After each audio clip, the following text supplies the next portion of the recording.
Thank you so much for tuning in to this episode of Film Fracas. Before you listen to the podcast, though, we have some exciting news. We are launching our merch store. That's right. Right now, you can go on the internet, click the link in the show notes, and, buy some Film Fracas merch. We have 3 shirts available for you. One of them says bye-bye, one of them says meticulously, and the other one says #Fracas. All on the back. In the front is our faces. Other than that, we have a mug, a pillow, and a sticker. And all of the proceeds from this go directly into making the show better. So thank you so much for your support. Thank you for listening. Buy merch if you want to, if you can. That's teespring.com/stores/Film Fracas. Thank you guys so much. On with the show. And now, on with the show. Hello and welcome to this, our final finale of Season 1, Episode 9 of Film Fracas. Yep, you guys made it. We all are here. It's great. I am your host for today, Carter, the whole effing show, spill something in your yards, spilliards. To my right, I've got Robbie, the main man, DeShazer. Happy to be here. I've got Phoenix, Silence of the Zarola. Bad. I've got Brett, the RoboCop Johnson. Happy to be here. And we have a special guest for our finale today, Shannon, the Shantum Thread Weidner. Hi, guys. Hey! Welcome to the show, Shannon. Yeah, thanks for stopping by. Our second guest of all time. Yes. Our second and So final fancy. of Season 1. Yes. This is it. This is it. This is the finale, the Shannon, Film Fracas finale. You want to tell us a little bit about yourself? Hi, guys. I'm your neighborhood English major that also likes to watch a movie every now and again. I'm in the same college organization as all of these nerds, and they invited me on. So What is college? what?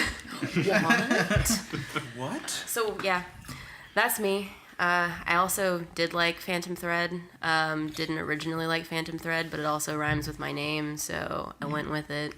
It's fun. Phantom Thread was good. Phantom Thread was Yeah, good. actually it I liked was. Phantom Thread. Yeah. Didn't I feel like Robbie? I'm voting every time in the show. I didn't like I'm Phantom sorry, Thread. Robbie. I It's know. okay. I was with you to begin with. And, You were and then you were then I my came to the ally. dark Then you side. saw the light. You were my brother, Shannon. And you betrayed. It happens. I'm sorry. It's Then, okay. then she took the high ground. Yep. I did take the high ground. I hate you.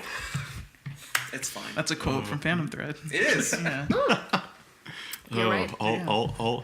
Always a good start here at Film Fracas. Yeah. Yes. So I Always think come we're roaring out of the gate. We've only got 2 movies left, so I think we have to stall until about the last 5 minutes. yeah.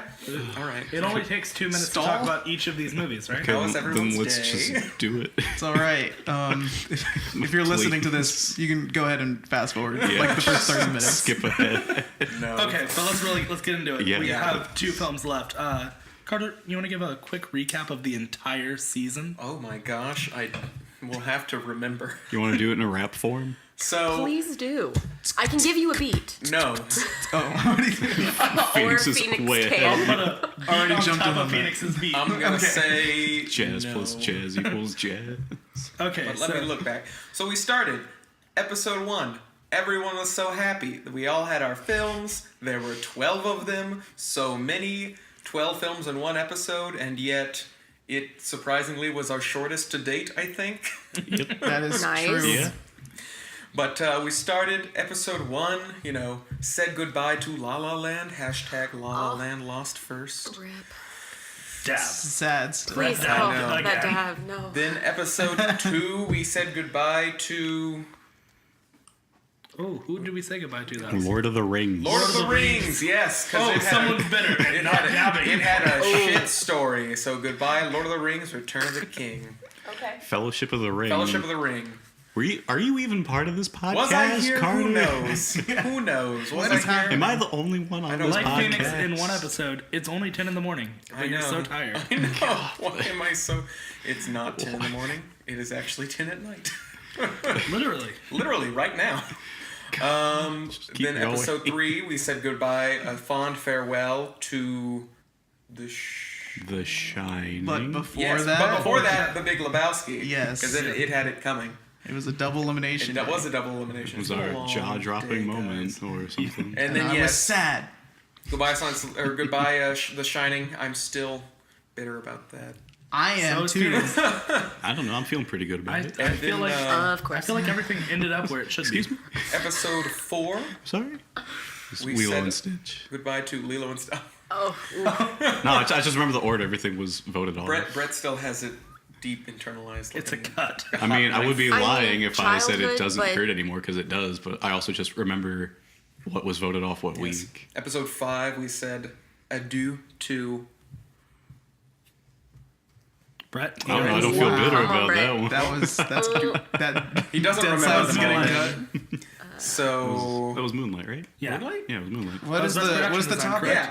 Yeah. It was production design. Yes, Yeah, that that's was Moonlight. Moonlight. That was Moonlight. So yeah, Moonlight. Who Yeah. needs it? I need it. Who needs it? Not anymore. You got a film. After Moonlight, we lost. That was another double It elimination. was. We lost Indiana Indiana Jones Jones and the Last Crusade, which yeah, and Iron Man. Iron Man. and Iron Man. oh. Iron Man. Iron Man. It's gone. Iron Man. Then we got down to the final 4, and it was Hey. quite tense because we all had one movie. Yep. My film got shot off the moon next. Goodbye, The Princess Bride. Whatever. It's fine. It's not like it's my favorite movie ever or anything. Please tell us how you really feel, because I'm there. And then Honestly. That's the next can feel episode, had to unfortunately say goodbye to Who Framed Roger Rabbit, which Still better. I think Probably the single biggest sleeper- upset yeah, on this podcast. possibly the biggest upset and possibly the biggest sleeper hit out of all of our films this season. As I mean, we all It was kind a of tight race What do between. you We all mean? seem What do you to mean? Oh, we all seem to remember it a lot more fondly than any of us had earlier. I in guess that's true. kind of Yeah. Every time we talk about it, we're like, oh yeah, this movie is really It's a good. good movie. None And then of us finally, really when gave I it was, that credit. I think it was the episode when I was finally like, I'm super not worried about this film like being on the chopping block this week. Was And the then week it it was was, gone. But that was your That's- downfall. that's because you. It's like 'cause you let- Your Yeah. overconfidence I is your know. Close to the weakness. lamp. Exactly. The lamp. Yeah. And I bumped it. And then Phoenix said that didn't count. So That's what Flew happens. too close to the sun. That's what happens. We are on a moon. Yeah, I guess so. don't get too close to the sun. Speaking of the Oh, moon, boy. tonight the finale, the main event, RoboCop versus Silence of the Lambs. Thought this was gonna happen, Somehow, for gosh. some reason. but RoboCop's here we still are. in it. So we'll see who gets to go home and who gets left to toil on the moon all by themselves, never to be watched again. I gotta say, this is a very David versus Goliath type deal going on here. I know. Yeah. Let's talk about how this is going to work. Phoenix is going to present his case, and we're going to talk about it like we always do. Then we'll move on to Brett, and we'll talk about it. The three of us are going to try and keep as open of a mind as possible. I mean, 5 of us are. All 5 of us. I mean, Well, Who yes, knows? but especially. Brett could sway Phoenix and or vice versa. we'll see. I'm not That's saying true. it's likely, That's true. but it is possible. So, but unlike all of our Yeah, topics this season, this is a full evaluation Yes. of the film. This is This our is a best picture. best picture category. So it's every aspect of the film, how it works as a cohesive unit. It's every single aspect of it all working together. Because as we talked about in our last couple of episodes, when you break down one thing and you talk about how it really isn't in relation, to the other one, you can't really talk about it in relation. This is where we get to talk about it. This is where we get to break it down in the finer details. Yeah. Shannon, is there anything in particular you are looking for?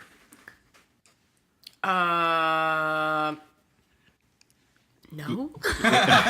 Okay, we have we have a blank slate. Three votes to grab, boys. Luckily, I never watched any of these movies. As Never. as I said, just Please because. give me your best elevator pitch. Okay. I said Phoenix first. We don't have to go that way, One but of if these is I'll about do goats, it. right? I said it. Okay, But all right. And Well, being quiet. let's just Yeah. Phoenix, let's start the fracas. All right. let's play the Silence the fracas. lambs, please. Let me talk about it. Exactly. Silence the goats. Lambs. Say it again. Quiet goats. Yeah, quiet goats. Phoenix, It is. This please, is please, Phoenix. Brett. I'm just gonna talk about my movie, okay? I know. I That's want all, you to. That's all I'm gonna do. I know. Hey, Brett, would you let him talk about the movie, please? I'm trying. Brett, I'm gonna talk about the movie. Okay. Calm down. But do you think you could talk about Talking the about movie? Silence of the Alright. Lambs. Silence of the Lambs. Okay, but could you talk about the movie? Yeah. Okay. Which movie? Silence of the Lambs. Oh. Why are we Okay, talking stop. about it again? We're done. Is it a prism? No, it's a movie. Is it Shining? Is Yes. it is it Okay. is it meticulous? It's a Shining movie. It is meticulous. Silence of the Lambs is a fantastic film, like we've talked about unrelentingly for weeks on end. And we can go ahead and go over, like the score, the characters, the story, and all that stuff we've done before.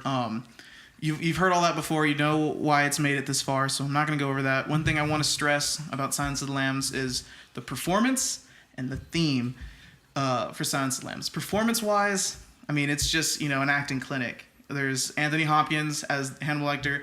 He's the reason why this villain and this character is as iconic as it is. He started this whole thing.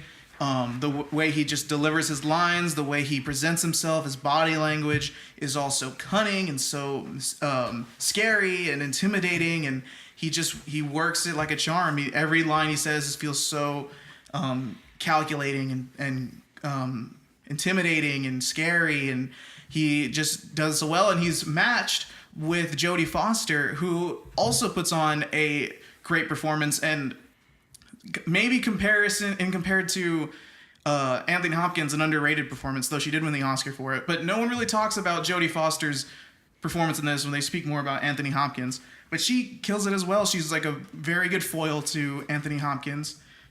She plays such a nervous new recruit character who just can't, who is in over her head.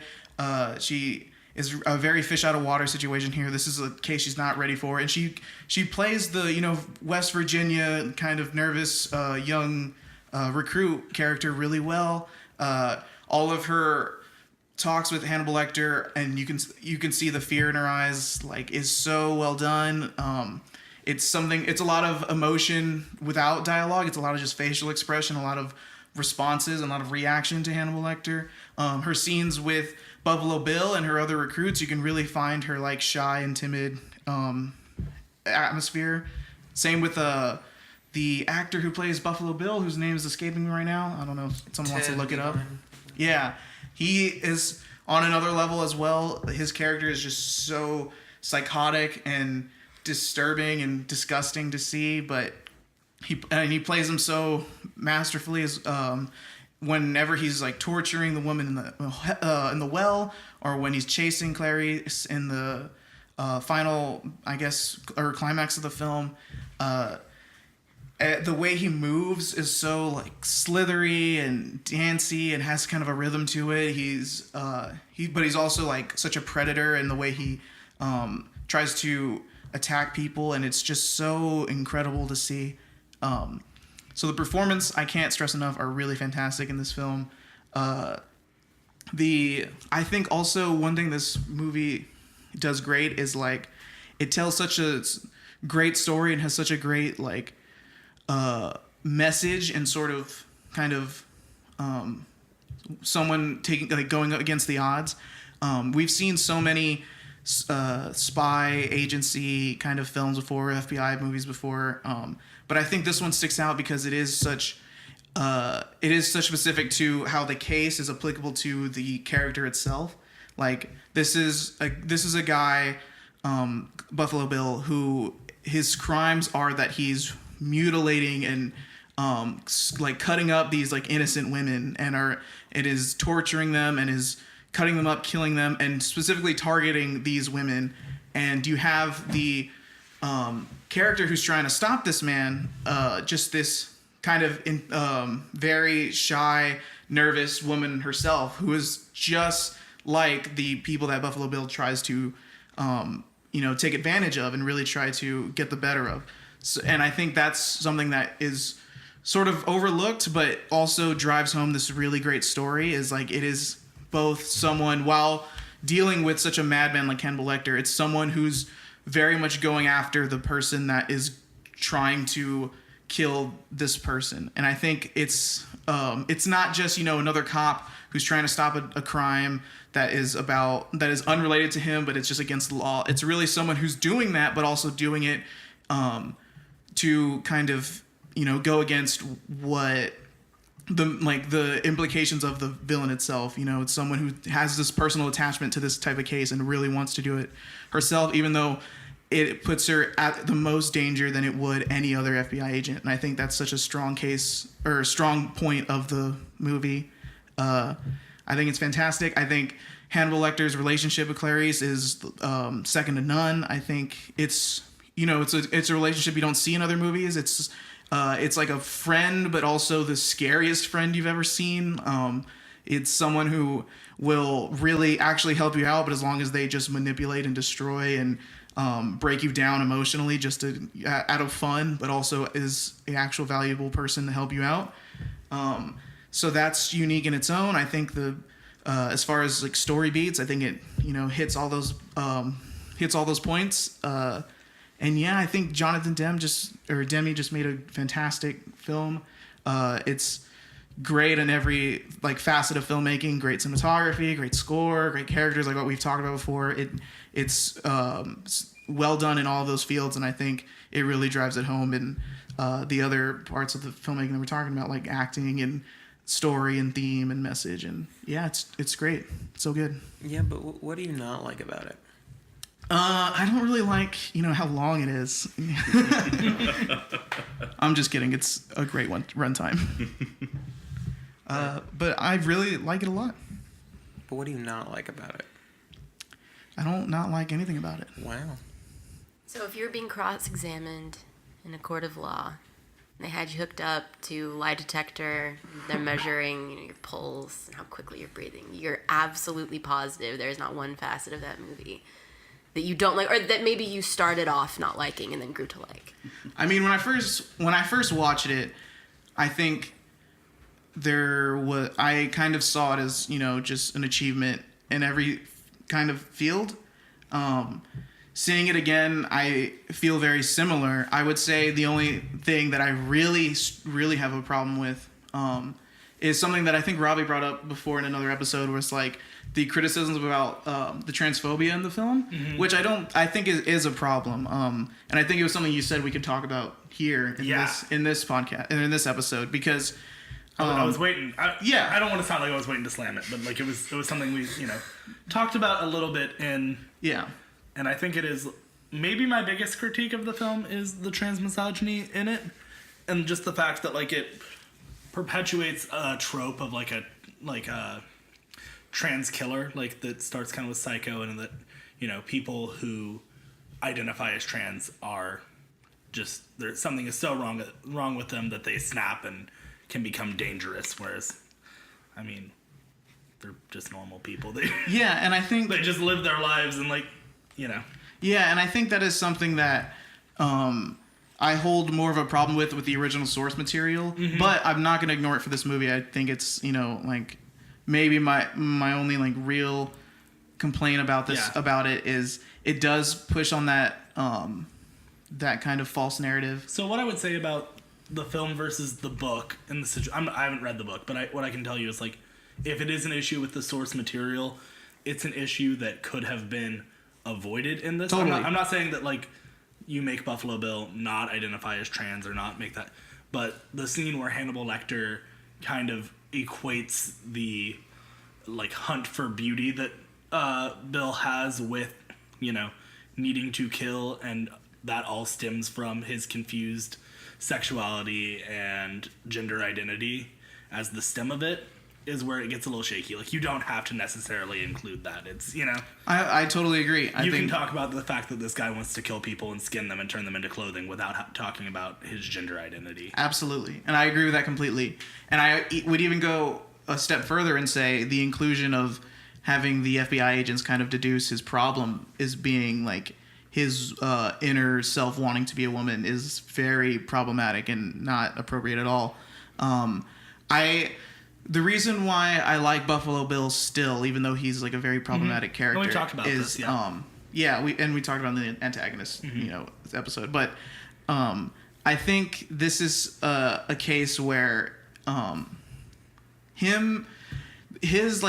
think the crux of why he does what he does isn't necessarily his inner struggle. I think it's more just his inner self-hate, and I think that's something that's not a false narrative in terms of like psychopathic killers. I think a lot of killers in real life do have a lot of self-hate and self-loathing that they then project on other people, and that's why they torture people. And I think that kind of core element is something that I find very true about Buffalo Bill, and one reason why I really like his character.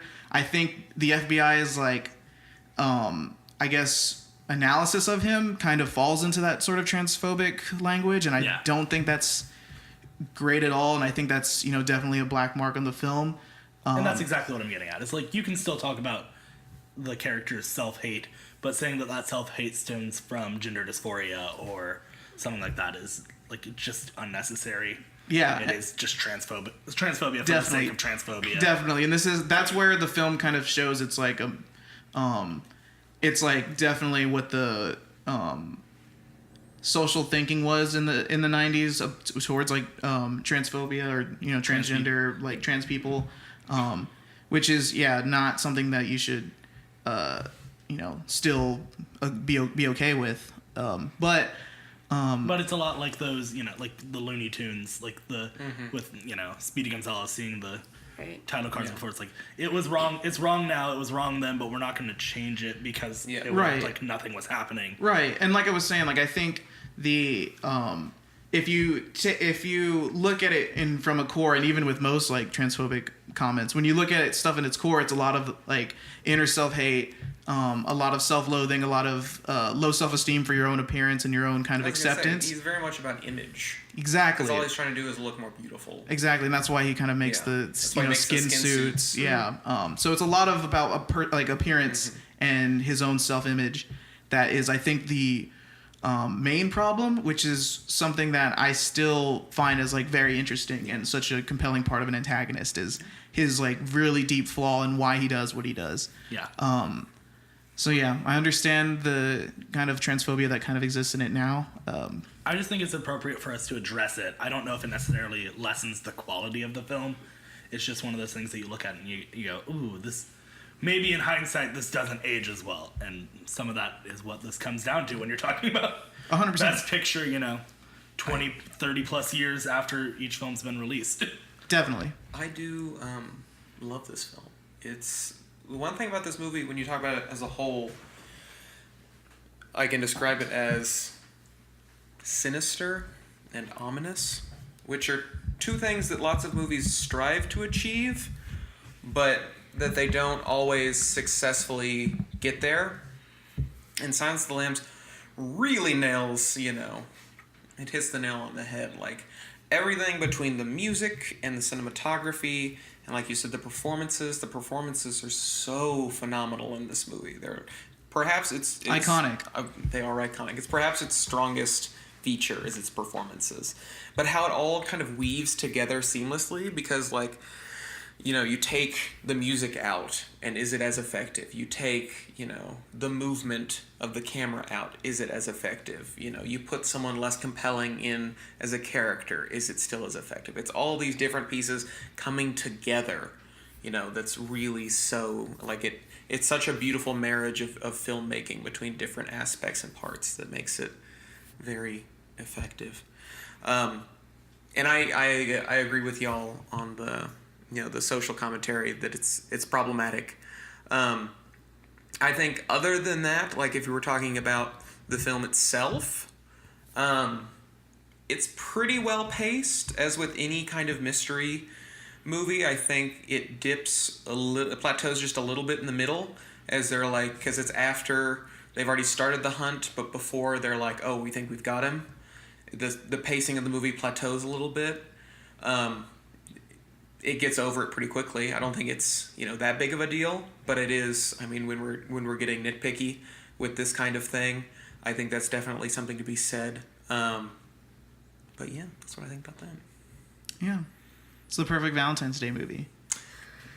Sure, it was released on Valentine's Day. That's a fun fact. It is a fun fact. It was Or not so fun fact. Yeah, it was. I was kind of on your side until you just tried to say it was the perfect Valentine's Day movie. It is. And now you're having to work a lot harder. That's just a nice fun fact for everyone in the room and everyone listening. Can I vote for La La Land? No. Nope. You can. Sorry. Retroactively vote for La La Land. Retroactively, we're all gonna vote for Moonlight. Oh. Shannon, Brett, That's do y'all have fair. anything to say? So I very recently watched this film, and it 100% lived up to my expectation. Okay, 98% lived up to expectations. The only thing I will say that, because we're talking about performance in this episode, initially, as I was watching it, I was not as compelled by Jodie Foster's performance until you get close up and you're watching her face. And I think that's really where she starts to shine. It's the fact that, I mean, you have the combination of her voice wants to be just as measured as Hannibal Lecter's, and it starts that way, and then you see it falter, and you see him adopt a lot of her what West Virginia kind of twang drawl wants to be from the South, but it's not. Dr. You know, Lecter. exactly. And I think, you know, she's very self-conscious of that, and her performance is, like I said, just really directed by, I mean, not only her speech mannerisms, but the face. I would love to just watch the entire movie and like see her pupils the entire time. It's amazing what you can glean just from that information. You know, the crinkle of her eyebrows and the fact that, you know, she wants to put on this brave face, and you see it initially. You know, can toy around with some of the other men that she encounters, and she's very aware of the fact that, you know, she's being hit on constantly, but doesn't let her bother her until she kind of descends into that layer and she's under the microscope of that Hannibal Lecter glass that she's being protected within. So I definitely am pro Jodie Foster, having watched the movie. And I mean, people I'm sure have written novels and books about Anthony Hopkins' performance. So I really wanted to focus on Jodie Foster, but it's a quietly impactful performance, which I think is something that a lot of actors struggle with. Yeah. She wasn't, you know, screaming in a lot of her didn't start off screaming in a lot of her performance, and it's the subtleties that really build. Yeah.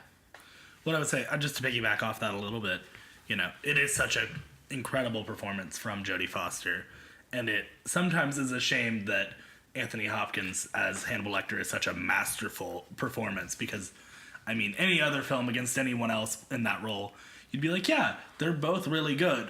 And then you see Anthony Hopkins and you're like, oh, this is an iconic role that will define an entire generation of actors. And Jodie Foster does a fantastic job, but maybe sometimes gets a little overshadowed. Yeah, and It's easy to get overshadowed by, you know, Anthony Hopkins. by someone's like career like pinnacle moment or whatever. And yeah, that's something that I was trying to touch on with like Someone this who leaves is such an impression with only 24 minutes of film screen time. definitely yeah. That's another thing too. You don't think about it, but they only share 4 scenes together throughout the movie. But those 4 scenes, you know, stick with you, which I think They're is some like of the most iconic ones from the film. definitely. I would say they are the most iconic. And yeah, I just think, you know, Jodie Foster's performance is great, and like this, and it really goes into like, it builds up all the way to the climax, like her character, because you see her at the beginning, this is someone who like shivers in fear just talking to her boss, you know, and someone who just can't even make eye contact with the FBI agent she has with that, like in her person, because like you said, like some of them are like flirtatious and she doesn't want to be part of that. Some of them give her awkward looks and thinks like, oh, you know, like another woman FBI agent or something. Like she gets all of these all these like kind of feelings from these other people, and she just can't make eye contact with them. She can't tell them off. She kind of like it brushes them off, ignores them, but doesn't like stand up for herself. So this is someone who, like, just in those little moments where she has these kind of other factors in her life, and she even kind of loses or is defeated in those moments. This is someone who's going after a psychopathic killer who preys on innocent women. So you really feel like she's the completely wrong person for this job, because she's very much like a soon-to-be victim, if you will, like especially at the beginning. But she's able to, you know, achieve that and like overcome the odds and the obstacles and stuff. And that's what I was trying to like get into. Like this is such an empowering and amazing you know, kind of achievement that her character makes, and I think Jodie Foster conveys that so well. Even in the climax of the film, you still don't believe that she can do it, because she still is like shaking a lot. She's very, you know, new. This is her first, you know, time kind of approaching a killer. So even when she's trying to look for the killer in his room or in his house, and the lights go out, and when she finds the victim in the well, this, like, she's freaking out. She's visibly freaking out. So it's still someone who you don't believe, you know, I mean, you kind of know because it's a film, but you also don't know for sure if she's gonna like really accomplish this. And I think her mannerisms and her body language and her facial expressions, like her pupils, like you were saying, like really capture the character well and really like make this movie like a big home run. I think it's great. I think. Oh, sorry. I'm just gonna throw in one more thing. Go for it. Sorry, Brett. No, it's fine. I mean, I think that Clarice doesn't get enough credit just because. I mean, she starts off the film. She obviously can hold her own physically. You know, she doesn't really take a whole lot of crap from a lot of people. She's small in stature. She is a woman. She's noticed visibly by a lot of other men. But also, I mean, it takes a lot of guts to just say, yes, sure, I'm going to go ahead and do this. And I also fixate on when she tells Dr. Chilton that, oh, maybe I should just go down by myself.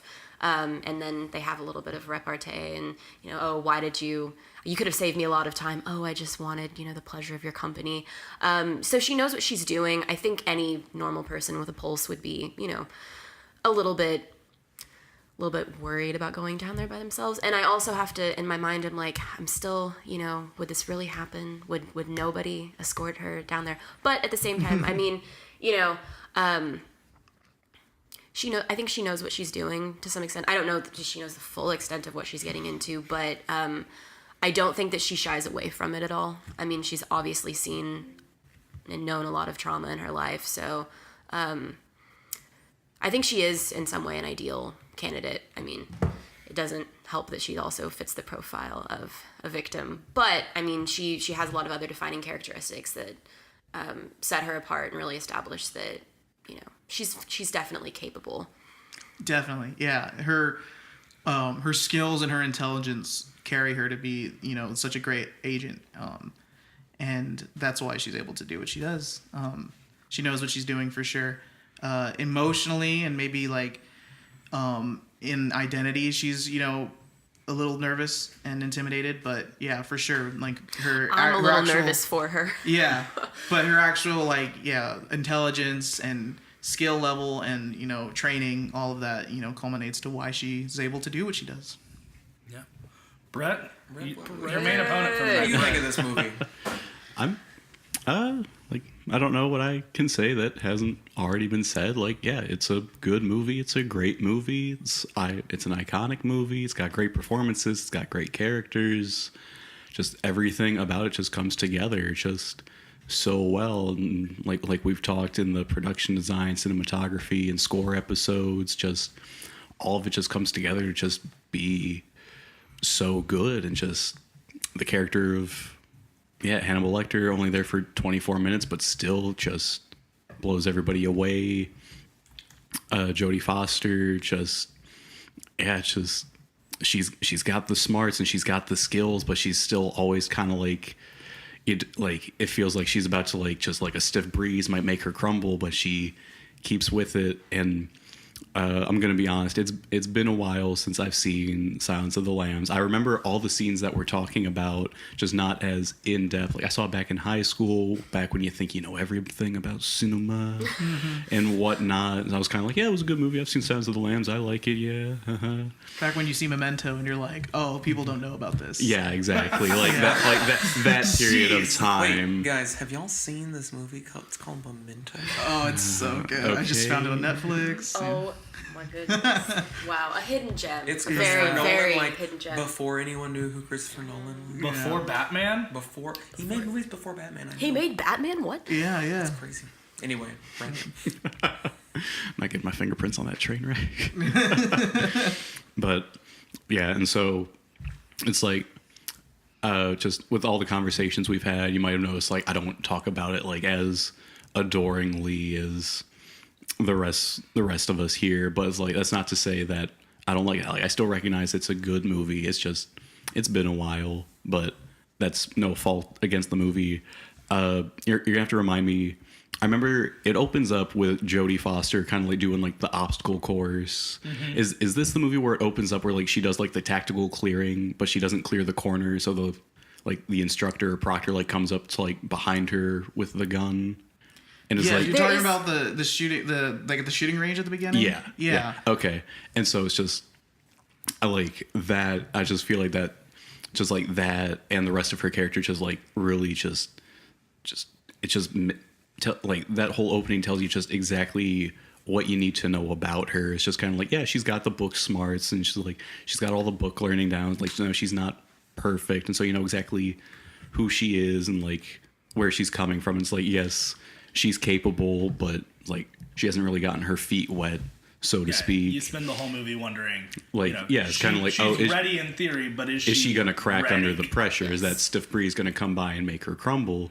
And so it's like, and I just really like how it's just such a like it is like a movie about the FBI trying to catch somebody, but it's very character driven. And I like how it's just kind of like, I feel like saying small scale will do a disservice because it's a guy killing people to wear their skin. And like, that's not small scale, small scale, but then it's but he but it's also not like it's not like, kidnaps the oh, we senator's gotta. daughter. But it's not like, oh, this person's like going to kill the president, or this person's going to blow up Washington, D.C., like your other like FBI, CIA action movies and whatnot. So I love how character driven it is. And then even at the end, even though like Clarice has shown that she is capable, she still like kind of lucks out in a way. In the basement, she's there just totally fumbling around in the dark. And it's only because she hears Buffalo Bill's gun that she spins around and takes him out. And it's kind of like, you were this close, Clarice. And it's just kind of like, so yeah, the whole just kind of like, is she gonna make it? And I just like, yeah, like it's just, yeah, it's a good movie.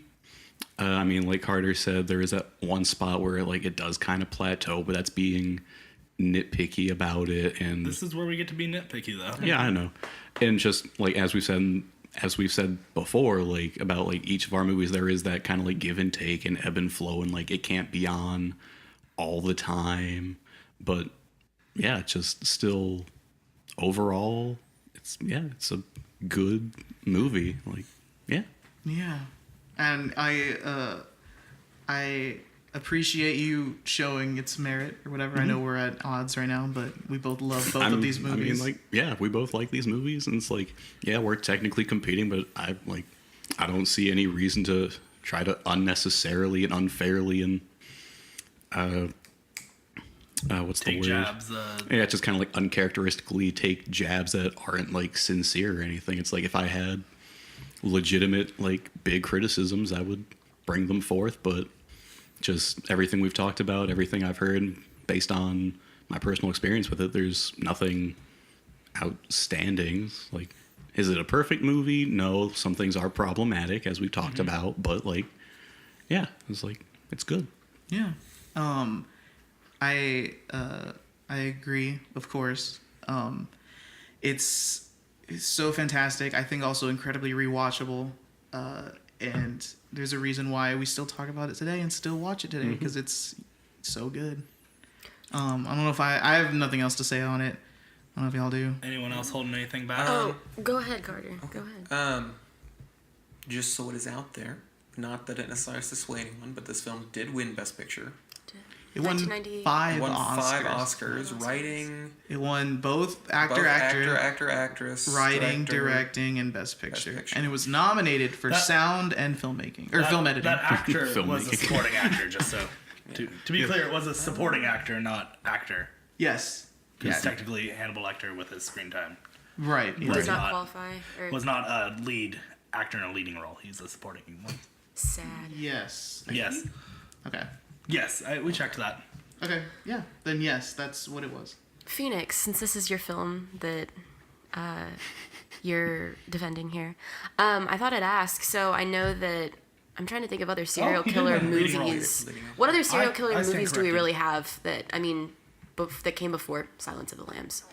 Serial killers that came before Silence of the Lambs? Yeah, like serial killer films specifically that may or may not have influenced Silence of the Lambs, because I'm wondering what kind of precedent Silence of the Lambs will have set for movies like the new Ted Bundy biopic that Zac Efron's going to be in. And while, I mean, the source material is not, fictitious per se, I think there's a lot that, is, are we going to view that new movie through a Silence of the Lambs kind of lens? I kind of wanted to see your take on that? I mean, well, off the top of my head, I don't know necessarily. I'm drawing a blank on films where the cops are trying to stop killers, but I mean, right now, as far as like serial killer movies, there's Psycho, there's Taxi Driver. Those are the two that stick out to me right now. Oh well, yeah. I mean, aside from like the big stuff. Yeah, where like but that's more when like the killer is like the main character. Sure. As far as like cop or like police or FBI movies that are searching for serial killers before Silence of the Lambs, I'm drawing a blank. If anyone wants to jump in now. Well, actually, Silence of the Lambs was not the first adaptation of this series of novels. Manhunter. There is Manhunter. 88. Yeah, something like around that. there. Which was actually an adaptation of Red Dragon, which they remade later with Anthony Hopkins, and that one had Brian Cox as Hannibal Lecter. And if it tells you anything, that movie doesn't get talked about nearly as much, so it was not fair. I guess there's also M by Fritz Lang. That's right. Really the German film. Yeah, if you want to go way back, and that one's incredible as well. If anyone hasn't seen it. I would say that's kind of those are kind of maybe some influences that Jonathan Demme probably drew from. I would say that as far as what it's influenced, I think it's influenced so many different like serial killer type films. I think it's got, I feel like any serial killer movie or FBI agent searching for serial killer movie, any kind of like serial killer thriller, has kind of drawn some things from Silence of the Lambs.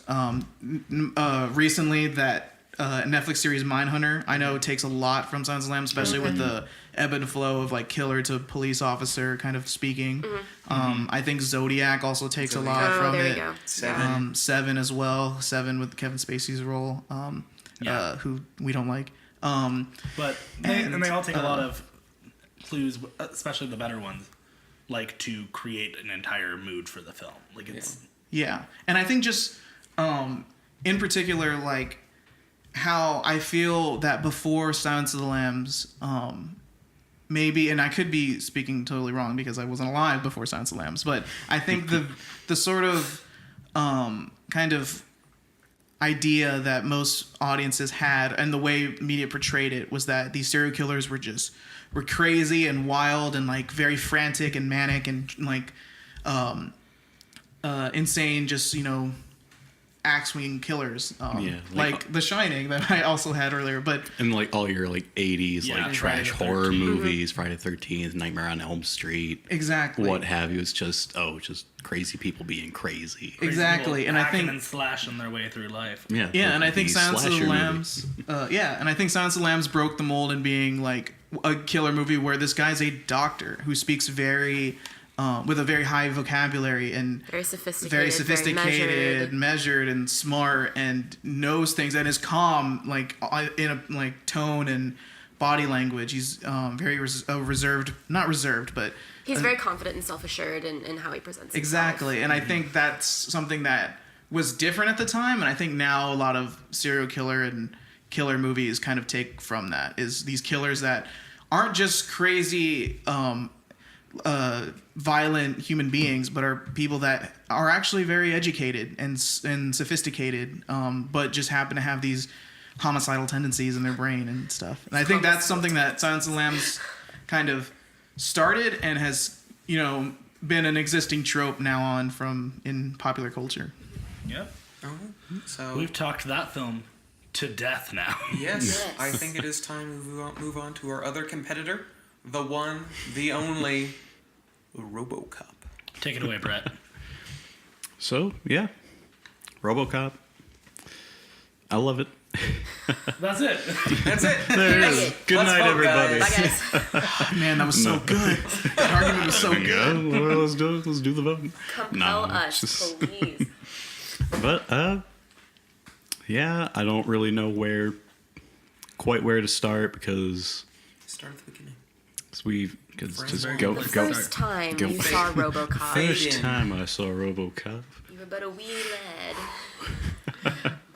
But yeah, I just over the course of the past 8 episodes, just talked about it. I don't know what else I can say about it in a different way that I haven't already said, that we haven't already talked about.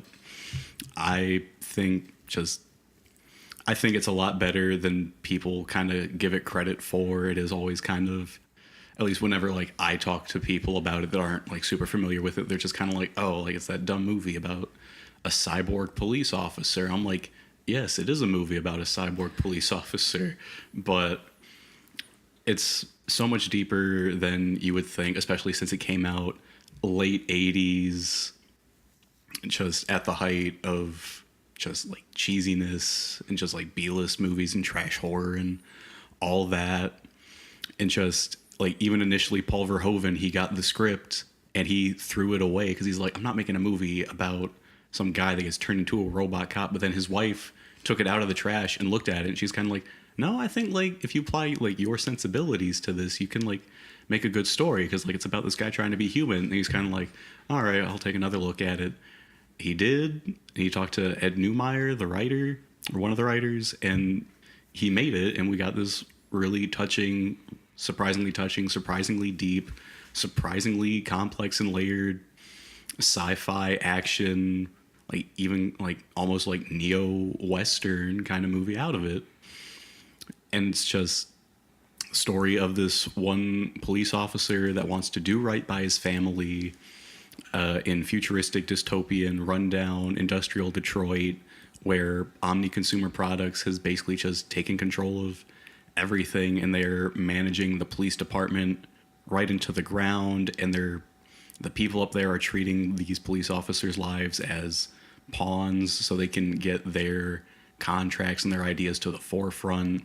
Miguel Ferrer's character, he's the one that comes up with the RoboCop program, and he's the one that's like kind of responsible for moving Alex Murphy to, I forget if he gets moved to South or Metro, or he gets moved there because he kind of knows, like, because he talks about it. He's like, oh yeah, we've identified candidates that we think would be most likely to become good participants in the RoboCop program. And so he's like, he doesn't like play a game of chess with these people, but he basically does kind of see them as just kind of like, oh, we own the cops, we can do whatever we want with them.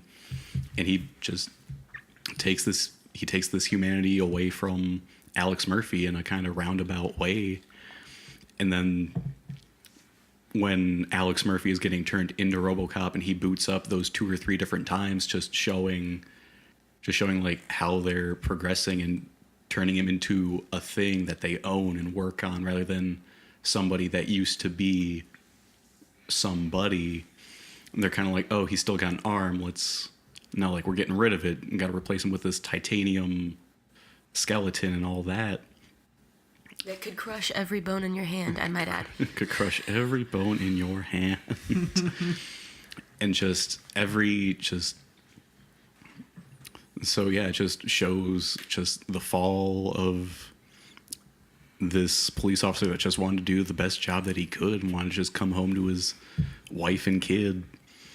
And then he goes on that journey and rediscovers his humanity, rediscovers his memories, but then still has to live and feel the fact that he remembers them, but he can't feel them, and he'll never see them again because, like, he's RoboCop, he is a new Alex Murphy, and he's had to leave this life behind. And just, I don't know, like, I feel like I'm talking in circles and rambling, but it's a more complex, more layered movie with a much deeper theme than people would think about it. And then just it's got some good satire in there. But yeah, that's a whole different conversation. But then I feel like all the performances from everybody are, like, I feel like they're all good. I feel like they all work very well together as just an ensemble, as a whole cast. No, there is no iconic Anthony Hopkins or Jodie Foster or Buffalo Bill or anything like that.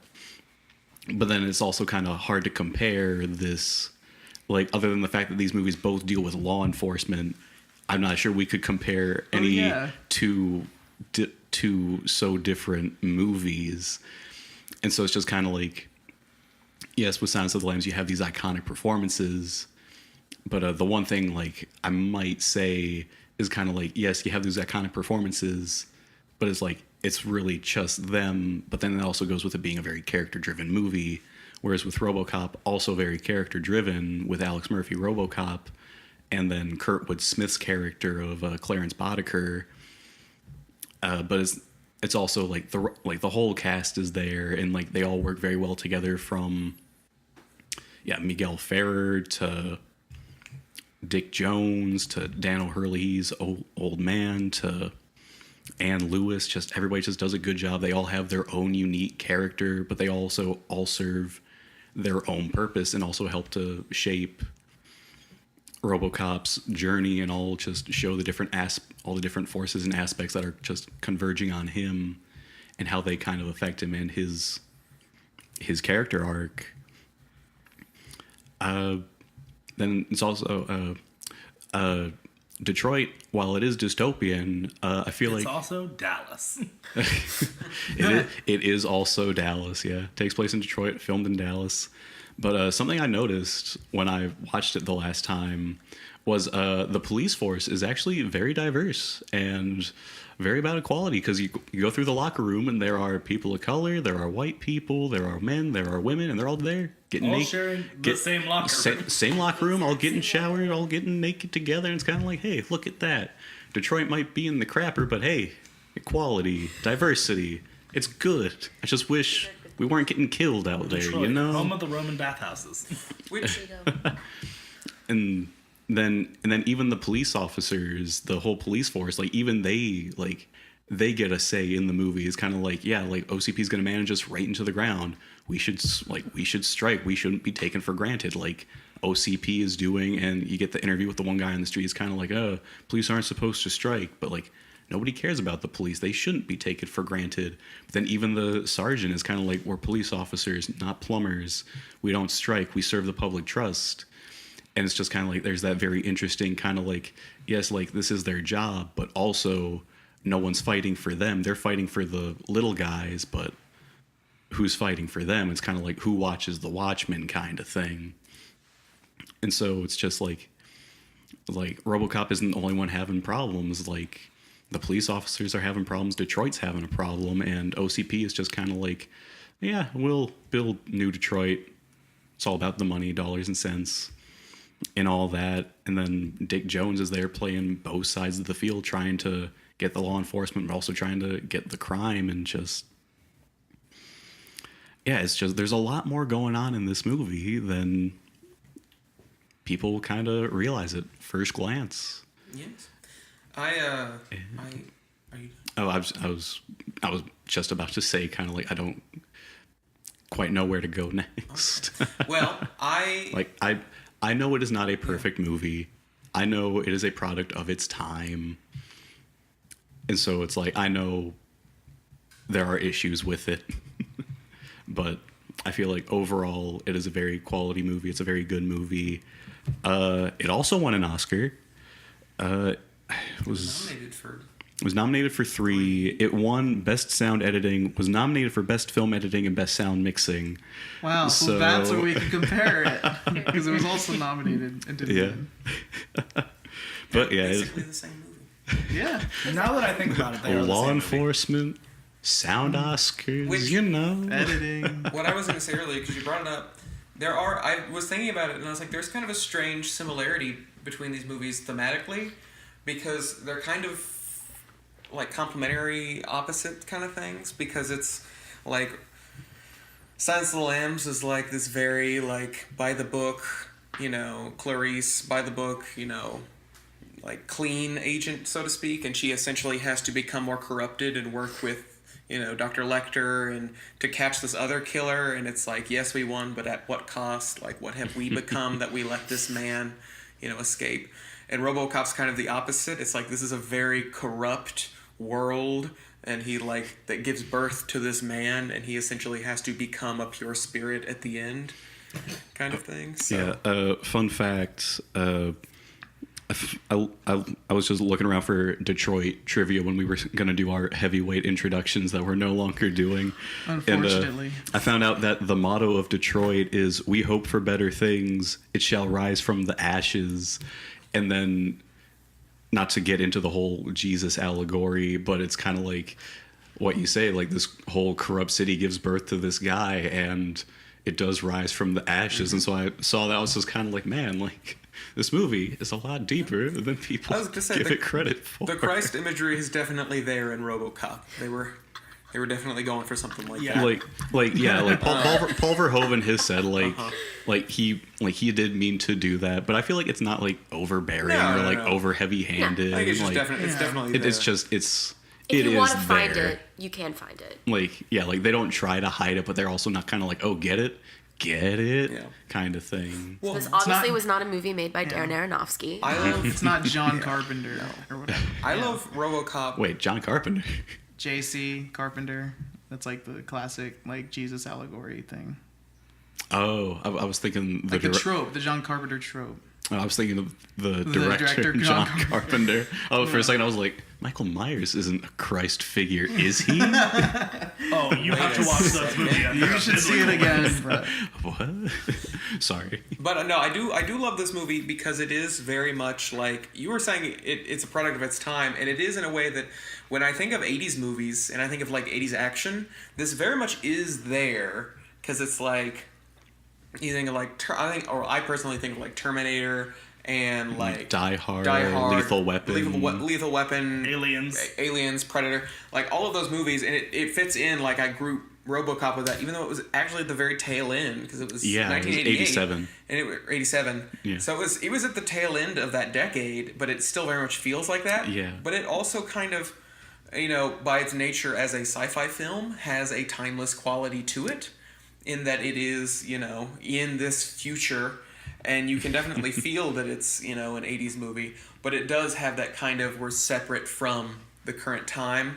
Yeah, because like you look at Die Hard, it's like, oh, one man against the entire tower of terrorists. Mm-hmm. Lethal Weapon is, oh, crazy Mel Gibson and Danny Glover just against this crazy, like just things get like over the top in each of these movies. And it's like RoboCop is like over the top in a way, but it never goes like off the rail. So like it does fit in with these other 80s action movies, but like it fits in, but it's also kind of like the black sheep of them, to where it kind of like manages to like just break away and do enough different from them to be its own thing. Well, and I think that also ties in with the satire that you kind of undercut a little bit when you were talking about it. I think that's a definite talking point on this film. Is that yeah, it is I meant to come back to it, but then I just got caught up in everything else. It is a brilliant satire of that kind of era of movies, which kind of got followed up with Starship Troopers. Check that out. Also a great satire. Mm-hmm. The first one. Don't watch the other ones.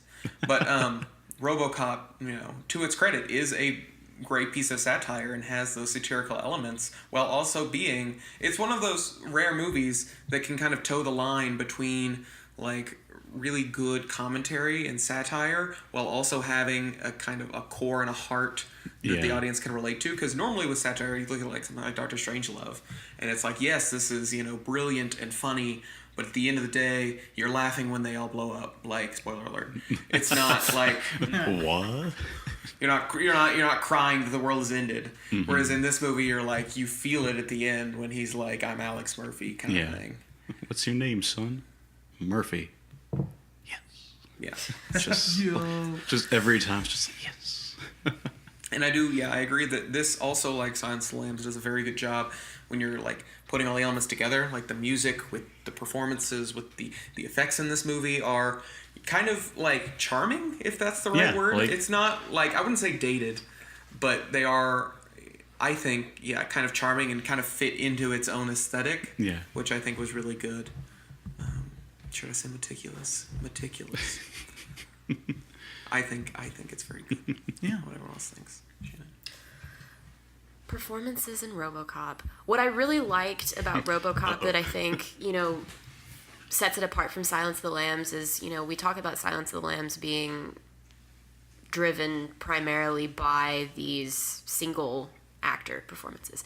And the thing about RoboCop in particular that I liked is it's a community-based performance. No, you're not spending lots of screen time on multiple, like one or two characters, except for, of course, Alex Murphy and your cluster of 4 or 5-ish main characters, I would say. But especially like the boardroom scenes, all of the performances together, the combination of all the lines that are being said, it makes that world feel so much more believable. And we talk about RoboCop being a product of its time.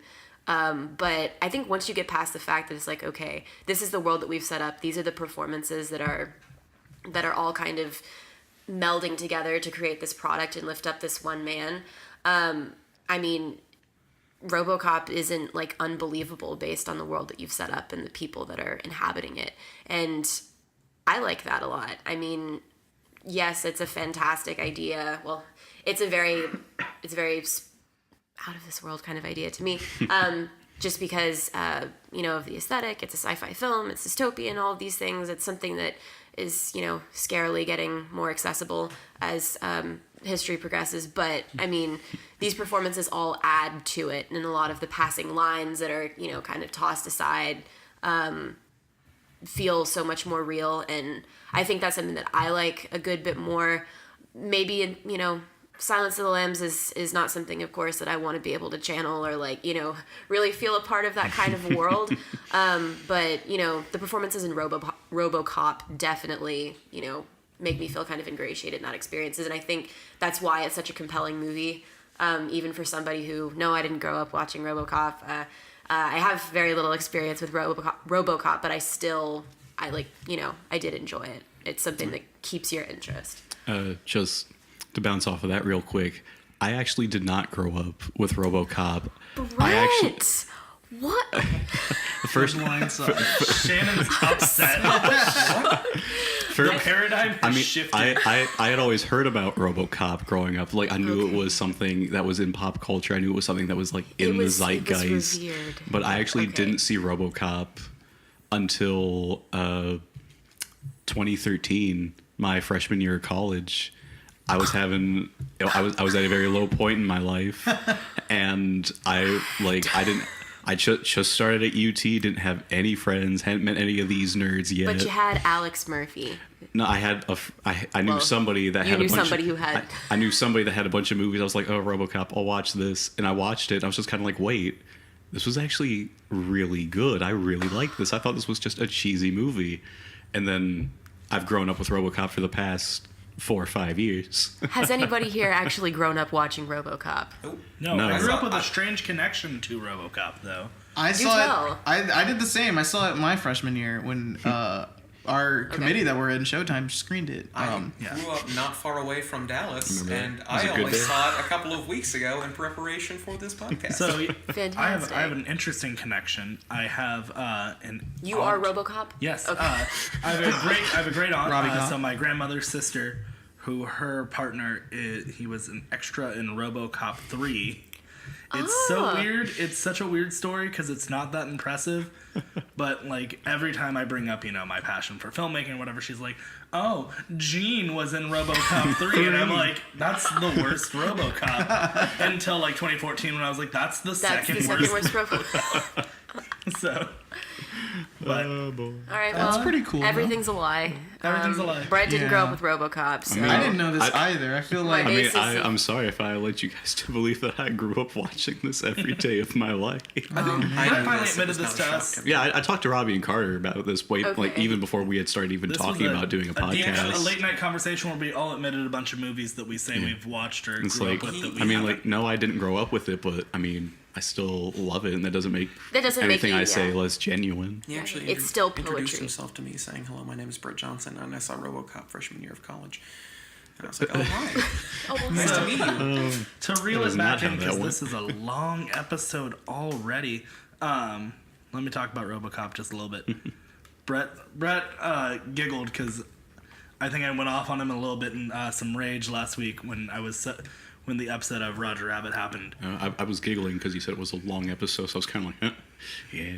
we are 1.5 in. I would expect our finale to be a little bit jumbo-sized. Lengthy. Even though It's even the though it's only culmination. 2 movies. It's the culmination. But yes, Anyway, yeah. So RoboCop is, to me, not as, I guess, special or as it is to some other people, and we've realized that over the last few weeks. Is that I think it's a perfectly good movie. It doesn't capture me the same way it captures you guys. And I've been spending the last week just racking my head trying to figure out what it is that you guys get about it that I don't. And I think it started to click when Brett talked about it. I think it is just deeper and has more going on than I give it credit for. And I think I just cannot get myself out of this idea that it's a dumb action movie from the 80s. And while I see the value and I see that like there is something going on that I don't click with, I still just, the way that it is aged and the the fact that I can't seem to see it as anything other, it leads me to think that it's a worse movie. And we'll get into voting, but I mean, you fought hard for it, and I at the end of last week I was like, I don't like this movie. By this week I'm like, I like this movie. We have 2 good movies. I'm glad we ended up where we ended up. Yeah. But I wanted to get that out there. That's so wholesome. It's the, Wow. it's the odd couple. Oh, Yeah, exactly. ooh, yeah. I really Now, like Phoenix, this. This is, destroy him. I was about to say, I just like how warm and cozy this is, just talking good about these movies. I just really like it. It just feels so wholesome in here. I mean, we got to. I thought this was going to be one of our most intense episodes, and we got to a point where it was like, I don't know. after I like things after being 8 laid back. weeks, we've realized these are 2 good movies. We've also talked to death about these movies. Yeah. I think we're all very comfortable with the source Yeah. material here. And at the end of the day, we like these movies. At the end of the day, this whole thing is supposed to be a celebration of But film. yeah, because our description is 4 friends fighting for a film. And it's Yeah. like, Robbie, this movie doesn't capture you the way that it does other people. That's fine. That's okay. Yeah, I'm It's sure like, there are other people who are not captured by this movie. it's fine. Like the people RoboCop And there doesn't is capture. one person in the world who doesn't like Silence of the Lambs. And Definitely. we'll all shun them. There's one person who doesn't, and actually that one person Who? is all 3 of us. Silence of the Lambs Who is is she? gone. It's gone. It's The one person is 3 people. What? Like, I know I'm sick, but I'm not that sick. Phoenix, I guess you haven't said much about this film. You want to give your Yeah, I was final thoughts on it? I was waiting to go, I guess, last since Brett had waited for Waiting to go for ham mine. on it. Yeah. No, not ham.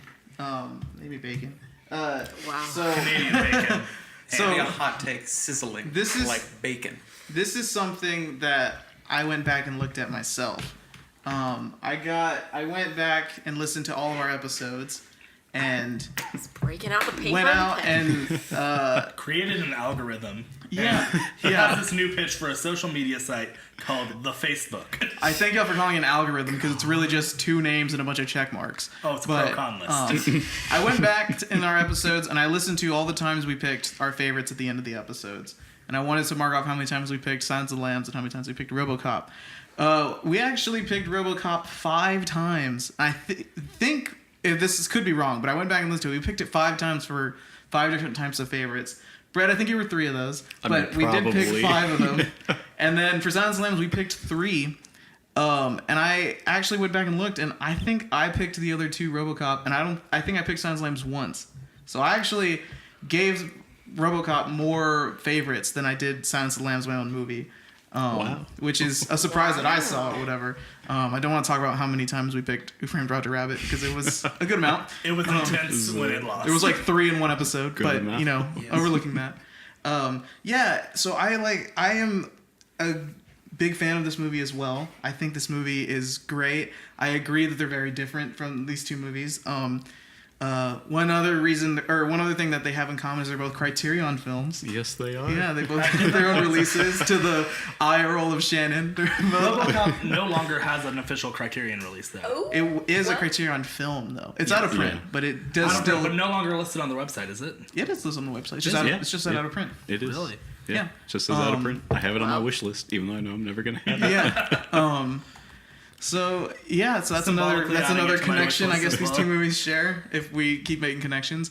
But this movie is great, and I think, like you said, I think it's deeper than most people give it credit for. I certainly didn't realize how much I liked it until we were doing this podcast and we started talking more and more. And I was like, yeah, I really like this part of it. I like this part of it, and this thing's there. And it's a great 80s action satire film. I really love the character of RoboCop. I think, like you said, he is both a kind of satire action protagonist, but at the same time he's, you know, a very deep and complex character of like this man who went through this transformation after a tragic, I guess, paralyzing. I don't know. Like he got shot up a bunch, basically. He got blown to pieces. Yeah.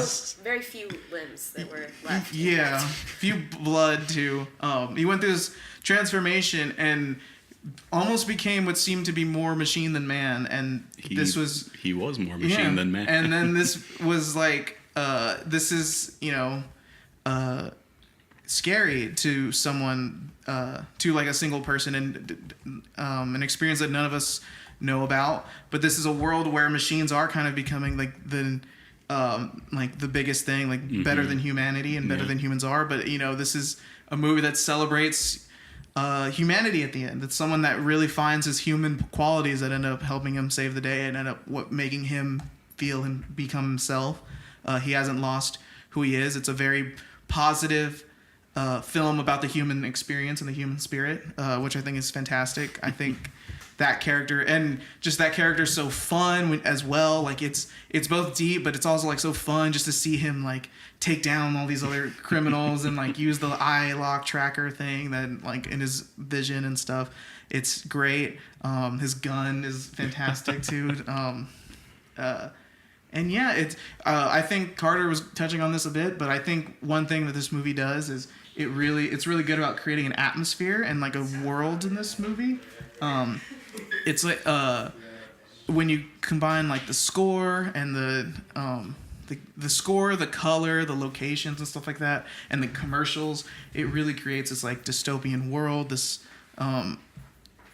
atmosphere in this, you know, take on Detroit that's really interesting and creative. And yeah, I really do like this movie. I agree that it's, you know, looked down on more than people would say, but I think that's just because the people looking down it probably haven't seen it, or have seen it and look at more surface level, I guess. But yeah, it's great. I think my only, I guess, if I were to have any qualms with it, I would say that, you know, maybe the effects are a little outdated, of course, which, you know, may add to, depending on the person and the subjectivity of it, may add to the charm. To some people, it might be like, you know, it's a little dated. I can say that. I think maybe also, you know, there are certain times when, personally for me, I feel like there's, you know, some lulls or whatever, but I think that's, you know, again, something that's also more subjective and person to person. And yeah, but overall, I really like this movie, and I am glad it made it so far. I know this is such a dark horse candidate, but it's a good movie, and I'm glad it's getting its recognition and its justice, because it's great. All right. Okay. Does anyone have any final thoughts? Speak now or forever hold your peace. This is it. Okay. So The Silence of the Lambs is called The Silence of the Lambs. I think it should just be called Silence of the Lambs. Like cut off the? Yeah. Okay. Yeah. It's Cleaner cleaner. that way. It's cleaner. You're not wrong. Yeah. That's another qualm. I will say that RoboCop, there is a RoboCop, and Silence of the Lambs, there are no lambs, nor do they get silenced. They do talk about lambs getting silent. But there aren't any, so... There aren't any present, no. That might make or break it. That's we'll a see. knock there. We'll see. It's like To Kill a Mockingbird. Nowhere in there does it instruct you how to kill mockingbirds, but yeah, it's fine. But my final thought, yeah, because I am looking at this now, the Criterion edition of RoboCop. Oh my God, that looks like it sounds like it's actually a very good edition of it. I'm a little bit upset that it's not still available. It's all steel. It's fine. Yeah. It's all steel. It's available for $60 really cool. on Amazon New. So. Yep. I know. I've thought about it. But like seriously, it comes with it's an unrated director's cut. Comes with, I mean, yeah, with including excessively violent shots cut from the theatrical release. Those are on the Blu-ray though. Oh, they are. Yeah, because the scene where Alex Murphy gets blown away on the Blu-ray is much more gratuitous and gruesome than it is on the DVD. And when Ed 209 blows away the one guy in the boardroom, that's an extended sequence of him getting just turned into Swiss cheese than it is. And because on the DVD you see Alex Murphy's hand get blown off, and then he just gets like shot a bunch. But in the Blu-ray, you see his hand get shot off, then you see his arm get blown off, and there's just a lot more of it. Oh. So, yeah. So how the voting works for our finale is we won't have to pick winners and losers. We'll just be picking our winner. So one big vote for the win, and we'll start with our guest, Shannon. Then you want to go clockwise after that? Sure. Yeah, so that way, or clockwise? You mean? We'll go clockwise. All right, Shannon. Okay. So my final vote. This is a difficult decision. People always say that, but legit, I've gone back and forth this entire time. I've ended up with Silence of the Lambs. However, so it's One vote for Silence of the Lambs. Do you care to say why? Of course, I'm just gonna go off the fact that I've been watching a couple of different Anthony Hopkins movies recently. I saw him in, he was in Titus by, I think directed by Julie Tamer, I don't know. But it was really good. It was also excessively violent and bloody, lots of sexual assault and cannibalization, which, Makes it kind of a sister film. Yeah, it really does. Inspired by. a weird movie. Very strange movie. But Anthony Hopkins, great as a Shakespearean character, great as Hannibal Lecter, also kind of Shakespearean if you think about it. Send it over to Brett the Rock Johnson. I just really don't know which one to vote for because they're both good movies, and I'm trying to be as objective about this as possible. I don't want to just be like, oh, I like RoboCop more, so I'm going to vote for RoboCop. But Phoenix has made good points. We've all made good points over the course of the season, and so I feel like I just need to flip a coin about it. Or do you guys think that would be too tacky? Too tacky. Just pick. Go with your heart. Just pick. Go with your heart. One. Then I'm just going to vote for RoboCop. 1-1. Yeah. 1-1. What made you pick that? Just going with your heart? Yeah, I'm just it's the one The that heart wants what the heart wants. It's the one you that guys. I like more. Like, it's not a jab at Silence of the Lambs or anything. It's just That's why we're picking a winner, not a loser. I know. It's just Yeah. If it were possible, and we could pick two winners, it would be these two movies. Well, though I have some news for you. It's a double elimination. Oh my God! No one wins. Y'all go read a fucking book. Stop the podcast. That's why we have Shannon here, because books are the real winner. Books are the realist. Thank you.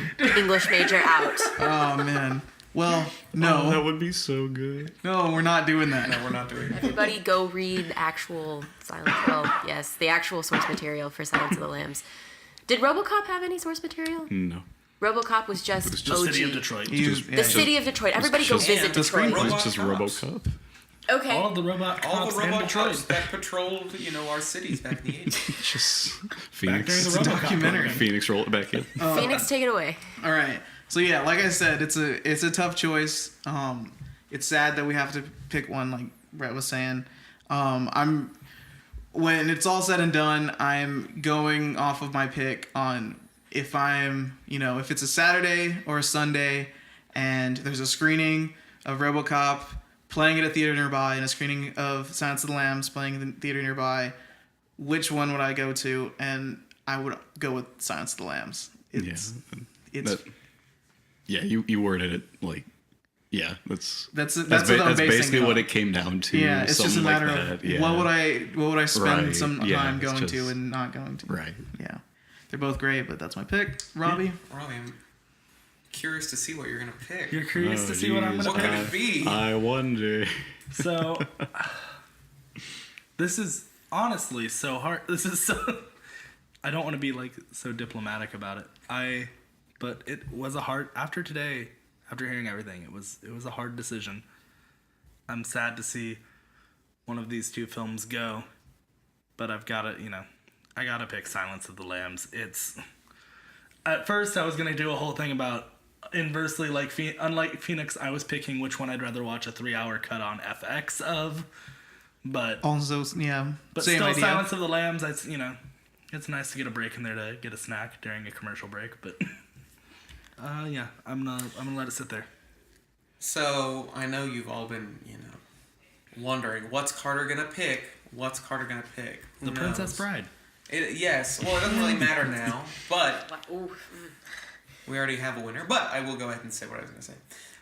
Piggyback off what you said, I would rather watch RoboCop on FX than Silence of the Lambs, because Silence of the Lambs broken up in commercial breaks, not good. That's why I didn't use the analogy. It uses it's very pace and that would not be tense. good. No. Yeah. But if I'm taking Phoenix's, scenario, so to speak, I too, if offered a free screening of RoboCop versus a free screening of Silence of the Lambs on the big screen, I would take the road, I guess in this case, more traveled, and pick Silence of the Lambs. Season 1 of Film Fracas ends with not an upset, with a... This No. was Very much about what we expected. expected. This But was the Yes. 96 my Bulls. gosh, RoboCop Lambs. really put up a fight here. This is close. This was closer. I mean, personally, I was kind of on the edge. I didn't know quite what the voting situation would look like when it got to me, but I was kind of going. There were You were different prepared to make a points. tie. I was You were prepared to... I was definitely scared. I didn't But- know which way it was going to turn. I think this was fun. This was... Yeah. I think Yeah. we ought to do another one. Let's do another season. Season 2? Season 2. Tonight? Next week. Disney movies? Disney movies. Do we already have 8 picks? We do already have 8 picks. We're not revealing them yet. Not yet. We're no. not revealing them yet? We No, could. we are not. No. Let's... We're saving it for But the first episode. There will be 4 animated and 4 live action. That's the teaser. That's the teaser. And maybe Think- at the end I'll hint with our intro for the new season. Maybe. Who Who knows? Thank you for stopping by, Shannon. Yes, thank you, Yes. Thanks for Shannon. having me, guys. This was a lot of fun. So we close out every episode with our, social media to kind of pub ourselves, and then Okay. we give a recommendation of either a movie or a TV show that you would like our listeners to check out. Or a book, Miss English Or a major. Book. If you want to break the mold, Can't binge just know watch if you a book. recommend a book, you won't be asked back. So if you enjoyed this pressure. experience... It's not book fracas. No, but if you It's hated not this... book practice. So that's our yes, spin-off. that's your sister Oh, show. please, no. So Not reading a I book every would, week. if you haven't already seen it, definitely go check out The Death of Stalin. It's fantastic. I saw it last Thursday. It made my heart nice and chilly and Russian, and it was a much better Red Sparrow than Red Sparrow was.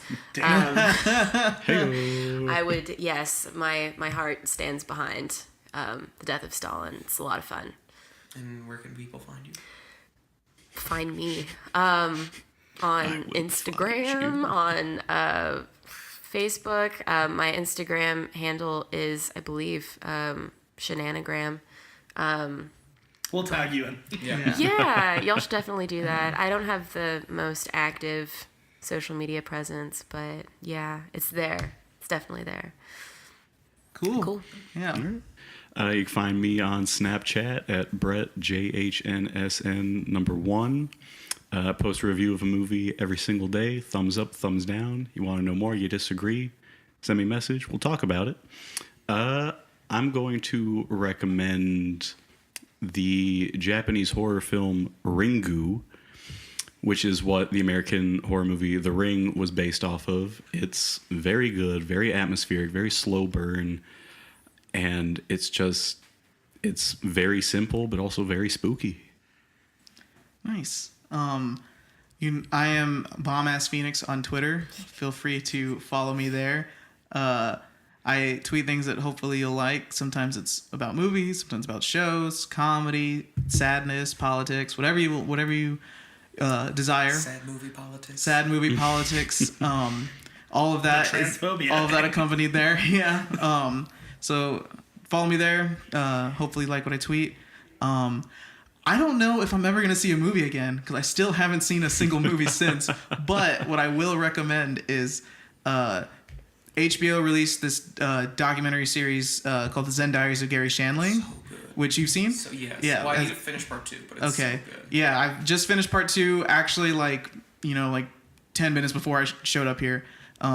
It's really great. It's such a like whole like complete look at the life of Gary Shandling, and he's such an interesting and kind of tragic kind of person who brought a lot of joy and comedy to a lot of people.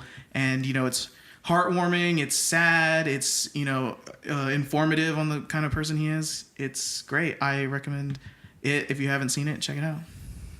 All right, I am Robbie_DeShazer, like spill something in your yard and add an S. Oh, that's not mine. On Instagram and Wow. We were going so good. With a heel turn at the end. Now we have to stop and re-record the whole episode. Twitter. That's fair. Okay. That's it. Podcast is canceled. But Robbie Good night, _Shazer everybody. on Twitter and Instagram. You can follow me there. Other than that, I am going to recommend. I'm caught between two things.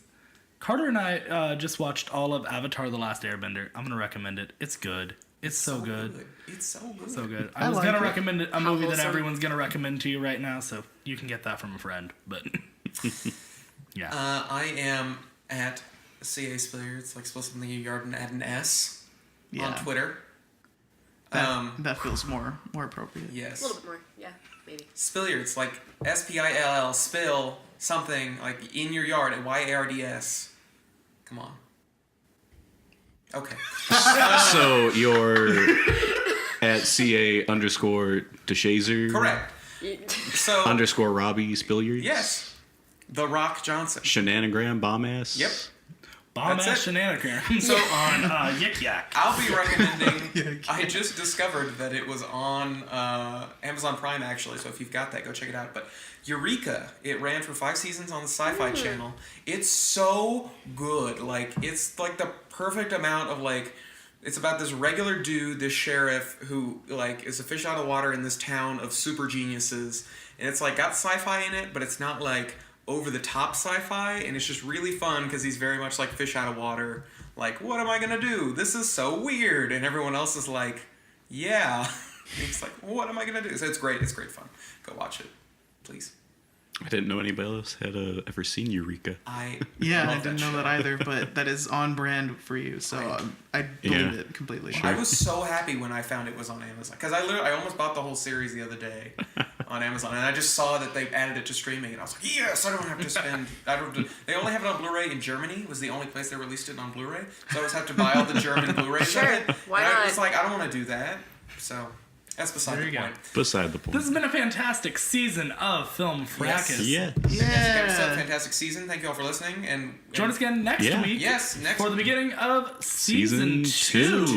to our Disney Fracas. Disney Whoa. Fracas. Disney Fracas. Bye. Thank you so much for listening to this episode of Film Fracas. We know there are a lot of shows on the web. We are so glad that you took the time to listen to ours. Thank you to Phoenix, the Party Zamboni Zarola, Carter, the whole effing show Spilliards, and Robbie, the main man DeShazer, for writing and producing each episode. Please consider giving us a 5-star rating wherever you listen. It really helps get the word out. You can follow the show on Facebook, Instagram, and Twitter at Film Fracas. Once again, thanks for listening, and we can't wait for you to hear our next episode. Next season on Film Fracas.